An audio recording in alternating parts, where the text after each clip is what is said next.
변호사 소개 플랫폼 로톡 운영회사와 대표이사 등을 변호사법 위반으로 검찰에 고발한다는 소식 앞서 전해드렸는데요.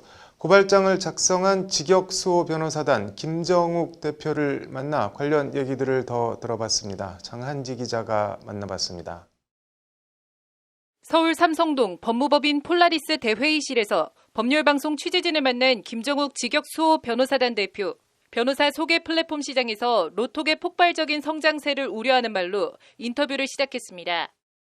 변호사 또는 이 법조 영역 자체가 공공성 때문에 그 기업이나 자본에 종속되지 않도록 하는 게 가장 큰 목적이 있는데, 로톡 같은 회사들은 사실상 변호사를 종속시킬 수 있는 거대 시스템을 성장 중이었기 때문에 지금은 로톡과 변호사가 대등한 입장에서 서로 이른바 윈윈하는 것 같지만 로톡이 커질수록 변호사들이 로톡에 종속될 가능성이 높다는 것이 김정욱 대표의 우려입니다. 플랫폼에 변호사 종속이 된다면 단순 광고라면은 변호사가 그 광고 업체를 선택할 수 있고 얼마든지 변경할 수 있어야 하지만, 일단 종속이 되기 시작하면은 그 변호사는 사실상 그 플랫폼에 속한 변호사처럼 일할 수밖에 없지 않습니까?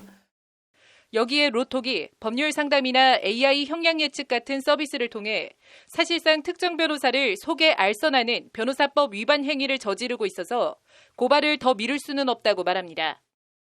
변호사법의 취지 자체가 그 변호사업이 공공성 때문에 기업이나 어떤 자본에 종속되지 않도록 하는 취지가 있습니다. 그래서 사실상 이 플랫폼으로 인해서 그 취지를 정면으로 반하게 되는 측면이 있고요. 이것을 더 이상 그 변호사법의 취지를 형해하는 것을 지켜볼 수 없어서 고발을 나서게 됩니다.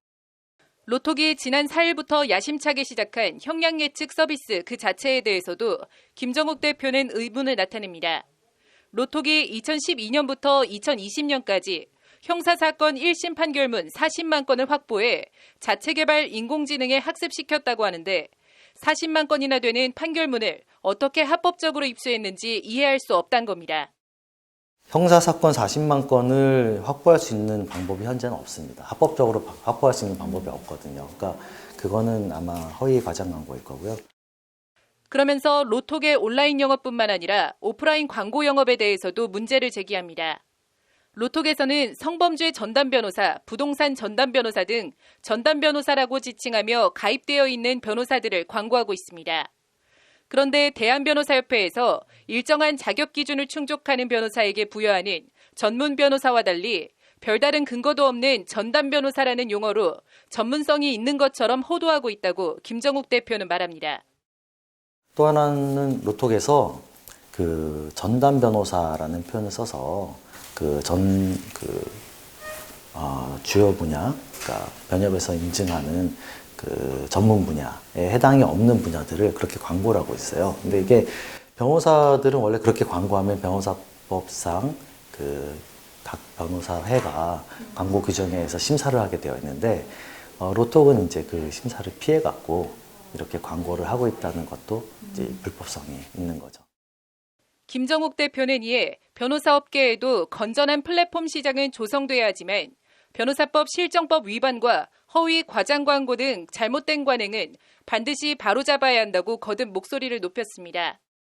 이렇게 변호사들은 광고 자체를 잘못하면 처벌을 받는데, 오히려 사기업들은 그런 제한을 안 받으니까 약간 그 광고의 허위 광고나 과장 광고로 인한 피해가 소비자들에게 갈 수밖에 없다는 측면이. 그러면서 음식 배달 앱 등 여러 플랫폼 사례에서 독과점으로 인한 폐해는 누누이 목격해온 사실이라며 이런 폐해를 방지할 수 있는 대안 마련도 고민해야 한다는 말로 인터뷰를 마무리했습니다.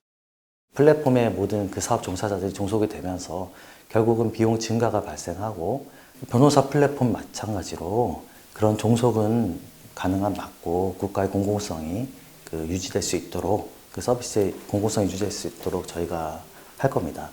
필요하다면은 어떤 자체적인 플랫폼을 만드는 것도 고려 중에 있는데, 그 부분은 좀 변호사 회원들과의 논의가 좀 필요할 것 같습니다. 법률방송 장한지입니다.